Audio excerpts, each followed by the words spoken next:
Hello friends, welcome to Purushottam academy. So మన subscribers లో చాలా మంది ఎవరైతే ఏపీ ఆర్సెట్ అంటే మెయిన్లీ ఏదైతే పిహెచ్డి అడ్మిషన్స్ ఉన్నాయో దీనికి సంబంధించి మనకి నోటిఫికేషన్ అయితే రిలీజ్ అయ్యిందండి. సో దీని మీద ఒక వీడియో అయితే చేయండి, మాకు క్లియర్ కట్ గా కొంచెం అర్థమయ్యేటట్టు ఎక్స్ప్లెయిన్ చేయండి అని చాలా మంది అడగడం జరిగింది. సో వాళ్ళందరి గురించి కూడా ఈ వీడియో అనమాట.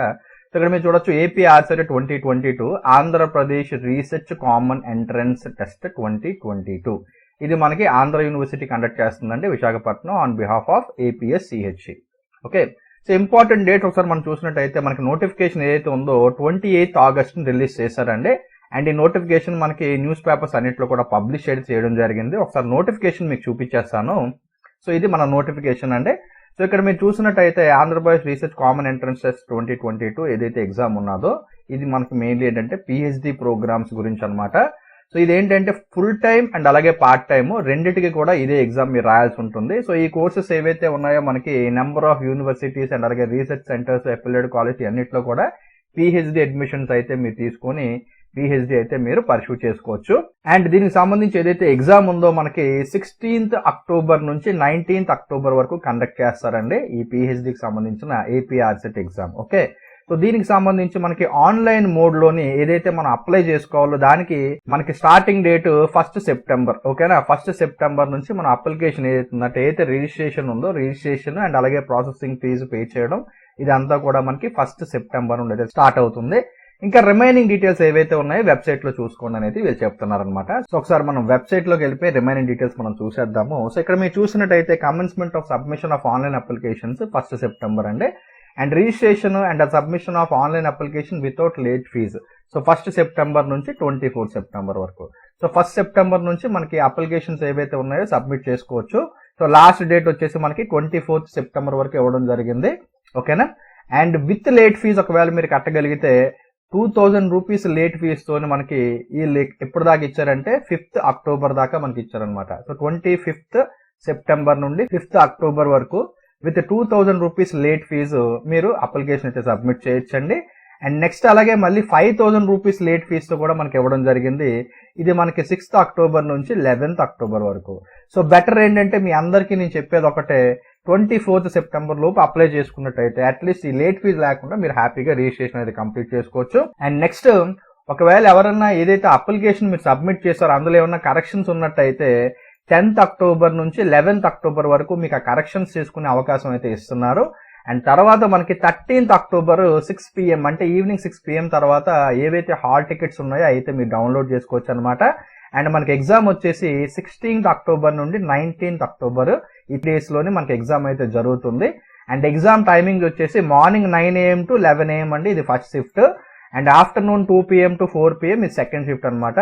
సో మనకి ఎగ్జామ్ వచ్చేసి 2 hours డ్యూరేషన్ ఉంటుంది. సో మార్నింగ్ అండ్ అలాగే ఆఫ్టర్నూన్ 2 షిఫ్ట్స్ లో మనకు ఉంటుంది.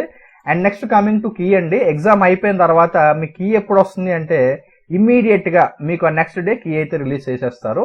సో ఇక్కడ మీరు చూడొచ్చు 16th ఏదైతే ఎగ్జామ్ జరుగుతుందో దాని తాలూకాకి 17th ఈవినింగ్ రిలీజ్ చేస్తున్నారు. అండ్ అలాగే 17th ఎగ్జామ్ ఏదైతే వచ్చిందో దానికి 18th ఈవినింగ్, 18th జరిగిన ఎగ్జామ్ కి 19th ఈవినింగ్, అండ్ 19th జరిగిన ఎగ్జామ్ కి 20th ఈవినింగ్. సో ఇలాగా మనకి ఏవైతే ఎగ్జామ్ జరుగుతున్నాయో వాళ్ళ తాలూకాకి నెక్స్ట్ డే మనకి ఈవినింగ్ అయితే రిలీజ్ చేసేస్తారు. అండ్ అలాగే నెక్స్ట్ కమింగ్ టు అబ్జెక్షన్స్ అండి, మనకి కీ రిలీజ్ అయిన తర్వాత ఒకవేళ ఏమన్నా అబ్జెక్షన్స్ కనుక మనం ఉన్నట్టయితే మనం అబ్జెక్షన్స్ అనేవి రైజ్ చేయొచ్చు అనమాట. దానికి కూడా మనకి లాస్ట్ డేట్ అయితే ఇవ్వడం జరిగింది. సో 16th ఎగ్జామ్ కి 19th ఈవినింగ్ వరకు మనకి టైం ఇచ్చారండి. అండ్ అలాగే 17th ఎగ్జామ్ కి 20th ఈవినింగ్, 18th ఎగ్జామ్ కి 21st ఈవినింగ్, అండ్ అలాగే 19th ఎగ్జామ్ కి 22nd ఈవినింగ్ వరకు మనకి అబ్జెక్షన్స్ రైజ్ చేసుకోవడానికి అయితే టైం ఇవ్వడం జరిగింది.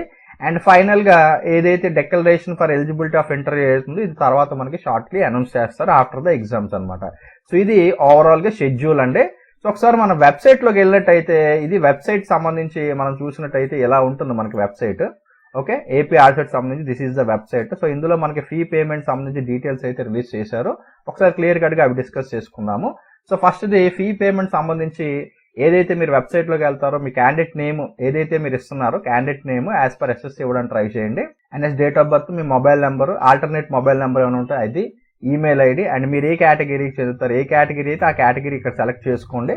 అండ్ నెక్స్ట్ ఒకవేళ డిజబిలిటీ ఏమైనా ఉంటే ఎస్ పెట్టుకోండి, లేదంటే ఎస్ పెట్టద్దు. అండ్ నెక్స్ట్ మీరు ఏ సబ్జెక్ట్స్ మీరు కావాలనుకుంటున్నారు ఈ డీటెయిల్స్ ఫిల్ చేసిన తర్వాత మీకు ఇక్కడ స్క్రోల్ డౌన్ ఎలా వస్తుంది అనమాట ఆప్షన్స్. సో ఇందులో మీరు ఏ సబ్జెక్ట్లో అడ్మిషన్ కావాలనుకుంటున్నారో ఆ సబ్జెక్ట్ మీరు సెలెక్ట్ చేసుకుంటారు. అండ్ మీ క్వాలిఫైయింగ్ డిగ్రీ ఏది ఉంటే అది పెట్టుకుంటారు ఇక్కడ. అండ్ నెక్స్ట్ మీకు స్పెషలైజేషన్ ఏదైతే ఉందో క్వాలిఫైయింగ్ డిగ్రీలో అది పెడతారు. Okay, and next qualifying degree తాలూకా స్టాటస్ అవార్డెడా ఎపిడా, అంటే మీరు ఇంకా ఎగ్జామ్ రాసారా లేదంటే ఆల్రెడీ మీకు ఆ డిగ్రీ వచ్చేసిందా అది మెన్షన్ చేస్తారు. ఎగ్జామ్ రాసినట్టయితే ఎపిడ్ పెడతారు. ఒకవేళ అవార్డెడ్ అయితే ఏ ఇయర్లో పాస్ అయ్యారు అండ్ ఎంత పర్సెంటేజ్ వచ్చింది మెన్షన్ చేయాల్సి ఉంటుంది. And next options for PhD, మీకు ఫుల్ టైం కావాలా పిహెచ్డి లేదంటే పార్ట్ టైం కావాలా అవి సెలెక్ట్ చేసుకోవాల్సి ఉంటుంది.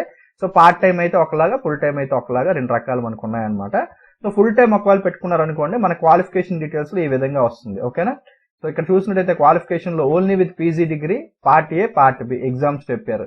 అదే PG with UGC NET, PG with UGC CSR NET, PG with SLET, PG with GATE, PG with teacher fellow holders, PG with MPhil degree ఏది ఉంటే ఈ క్వాలిఫికేషన్ డీటెయిల్స్ ఇవి మీరు సెలెక్ట్ చేసుకుంటారు. సో ఫుల్ టైం ఏంటంటే మీకు ఎటువంటి ఎక్స్పీరియన్స్ డీటెయిల్స్ అక్కర్లేదండి. బట్ వేరే మీకు పార్ట్ టైం కావాలంటే మాత్రం మీకు ఎక్స్పీరియన్స్ ఏదైతే ఉందో ఎక్స్పీరియన్స్ పెట్టాల్సి ఉంటుంది. సో టోటల్ ఎక్స్పీరియన్స్ ఎంత ఉంది మీకు పిహెచ్డి చేయడానికి అనేది ఫస్ట్ వీళ్ళు అడిగేది. సో ఏ యూనివర్సిటీలో మీరు వర్క్ చేశారు, ఎన్ని మంత్స్ వర్క్ చేశారు, దానికి సంబంధించిన డీటెయిల్స్ ఏవైతే ఉన్నాయో ఇక్కడ మీరు అప్లోడ్ చేయాల్సి ఉంటుంది.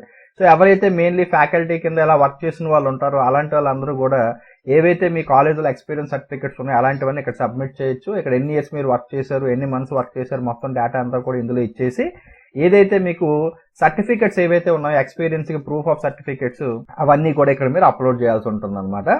అండ్ నెక్స్ట్ ఇక్కడ మీరు చూసినట్టయితే లాస్ట్ లో మీకు కనిపించేది do you want to select second subject for examination అని అడుగుతారు. ఇక్కడ మీరు ఎక్స్ పెట్టారనుకోండి మీకు వేరే ఇంకేదైనా వేరే సబ్జెక్ట్ మీరు ఎంచుకోవడానికి ఉంటుంది. ఓకే, సో 2 సబ్జెక్ట్స్ కూడా మీరు ఎగ్జామ్ అయితే రాయొచ్చు అనమాట. అదే నో పెట్టినట్టయితే ఓన్లీ ఒక ఎగ్జామే, ఒక సబ్జెక్ట్ కి మాత్రమే ఎగ్జామ్ అనేది ఎలిజిబిలిటీ ఉంటుంది. ఇవన్నీ అయిపోయిన తర్వాత లాస్ట్ లోని మీ పేమెంట్ ఆప్షన్స్ ఏవైతే ఉన్నాయో సెలెక్ట్ చేసుకొని మీరు పేమెంట్ అనేది ఇనిషియేట్ చేసేస్తే పేమెంట్ అనేది అయిపోతుంది అనమాట. సో నెక్స్ట్ చాలా మంది అడిగేది సార్ పేమెంట్ అయితే అయిపోయింది, పేమెంట్ అయిన తర్వాత మరి పేమెంట్ అయిందా లేదా ఎలా చెక్ చేసుకోవాలని చాలా మంది అడుగుతారు. సో ఇక్కడ చూసినట్టయితే నో యువర్ పేమెంట్ స్టేటస్ అని ఉంది కదండి, ఇన్ని మీద కనుక మనం క్లిక్ చేసినట్టయితే మనకి ఈ విధంగా ఓపెన్ అవుతుందండి పేజ్. సో ఇందులో మీరు చూడొచ్చు mobile number and me date of birth 2 ఇచ్చేసి చెక్ పేమెంట్ స్టేటస్ అని కొట్టగానే మీ పేమెంట్ డీటెయిల్స్ ఏవైతే ఉన్నాయో మీకు కనిపిస్తాయి అనమాట. ఒకవేళ ఎటువంటి పేమెంట్ డీటెయిల్స్ రాలేదు అంటే మీ పేమెంట్ సక్సెస్ఫుల్ అవ్వలేదు అని అర్థం. ఓకేనా, అండ్ నెక్స్ట్ ది అప్లికేషన్ మనం ఫిల్ చేయాల్సి ఉంటుందండి ఫీ పేమెంట్ తర్వాత. సో దాన్ని కూడా ఒకసారి చూసేద్దాము. సో ఇందు మీద క్లిక్ చేయగానే మీకు ఇలా payment reference ID, mobile number, date of birth ఇవన్నీ అడుగుతారు. సో 3 ఇచ్చేగానే మనకి ఏదైతే అప్లికేషన్ ఉందో అప్లికేషన్ ఓపెన్ అవుతుందంటే దాన్ని మీరు ఫిల్ చేసుకుంటే సరిపోతుంది. And next the print application form only after submitting application form. So ఏదైతే ఇక్కడ మీరు అప్లికేషన్ ఫిల్ చేస్తున్నారో స్టెప్ 3లో ఇది అయిపోయిన తర్వాత ఈ స్టెప్ 4కి వెళ్ళాలన్నమాట. సో ప్రింట్ అప్లికేషన్ ఫామ్ మీద క్లిక్ చేయగానే మీ payment reference ID, registration number, mobile number, date of birth అడుగుతుంది. గట్ అప్లికేషన్ డీటెయిల్స్ కొట్టేసి మీరు ప్రింట్ చేసేసుకున్నట్టయితే మీ అప్లికేషన్ ఏదైతే ఉందో ప్రింట్ అయిపోతుంది అనమాట. సో ఇది మొత్తం డీటెయిల్స్ అండి రిగార్డింగ్ ఏపీ RCET. సో ఇంకేమైనా డౌట్స్ ఉన్నట్టయితే కింద కమెంట్ సెక్షన్ లో కమెంట్ చేయండి. డెఫినెట్ గా నేను మీకు హెల్ప్ చేయడానికి అయితే ట్రై చేస్తాను.